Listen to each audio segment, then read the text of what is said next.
దేవుని పేరిట ప్రతి ఒక్క దేవుని బిడ్డకి సంగమునకు మా యొక్క హృదయపూర్వక వందనాలు చెల్లిస్తున్నా.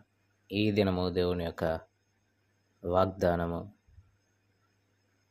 నీవు చేసిన అతిక్రమం ఉంటే ఈ క్షణములోనైనా ఒప్పుకో అని దేవదేవుడు తెలియపరుస్తున్నాడు.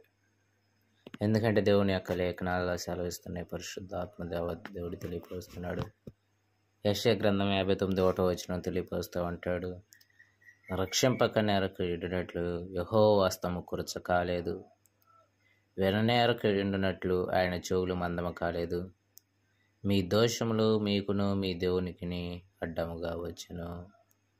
ఎందుకు ఈ మాటలు తెలియపరుస్తున్నాడు పరిశుద్ధాత్మ దేవుడు? మనం ఎన్నో విజ్ఞాపనలు చేస్తూ ఉంటాం, మనం తలంచుతూ ఉంటాం. మనం చేసే ప్రార్థన దేవుని యొక్క సన్నిధి చేర్చబడట్లేదా, దేవుడు వింటలేదా, దానికి గైకొనట్లేదా అని మనం అనుకోవచ్చు. అందుకని పరిశుద్ధాత్మ దేవుడు తెలియపరుస్తున్నాడు, విననేరకు ఎండినట్లు ఆయన చెవులు మందము కాలేదంట. కానీ ఏమి అడ్డుకొచ్చున్నాయంటే మన యొక్క దోషములు, మన పితరుల దోషములు ఆ యొక్క విధానానికి అడ్డుకోవచ్చున్నాయని పరిశుద్ధాత్మ దేవుడు తెలియపరుస్తున్నాడు.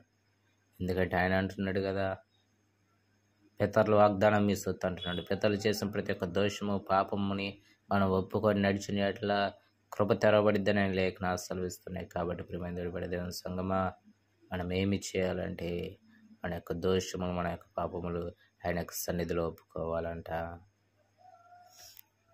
అందుకే నేను నిన్ను రక్షింపకరున్నట్లు, నిన్ను ఆశీర్వదించకుండా ఉన్నట్లు, నిన్ను గొప్ప స్థితిలోకి లేవకుండా ఉండున్నట్లు ఆ యొక్క లేపుటకు నా యొక్క చేతులు కురచకాలేదంటున్నాడు.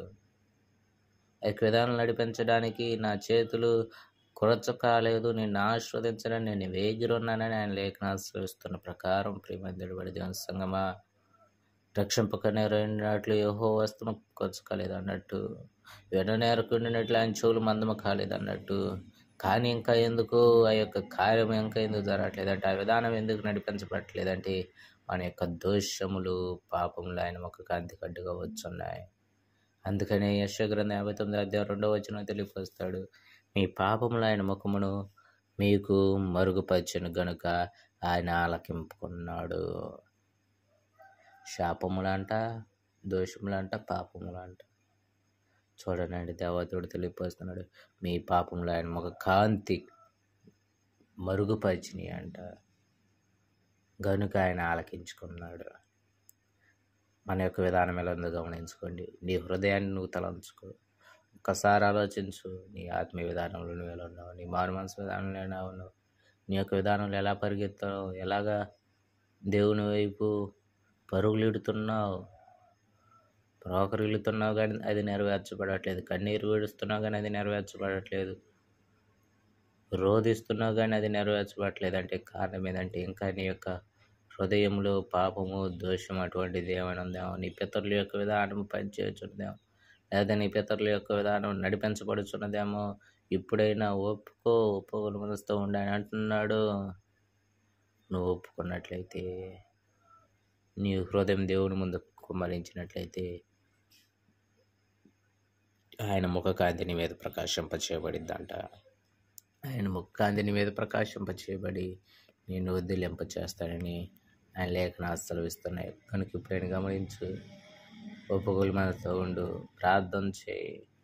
తండ్రి, నా యొక్క పాపములు ఎట్టియో అని మొత్తం తేడా తెల్లని పరిశుద్ధాత్మ దేవుడి ముందు దేవాదేవుడు అంటే కొట్టివేసి ఆయన ముఖకాంతిని మీద ప్రకాశింప చేయడానికి ఆయన వేగిరై ఉన్నాడని ఆ లేఖనాలు సెలవిస్తున్నాయి.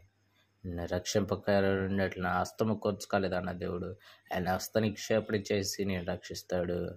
నిన్ను దేవాదేవుడు మరి ప్రతి ఒక్క విధానంలో లేవనెత్తాడని ఇక విధానం తెలియపరుస్తూ ఉంటుంది.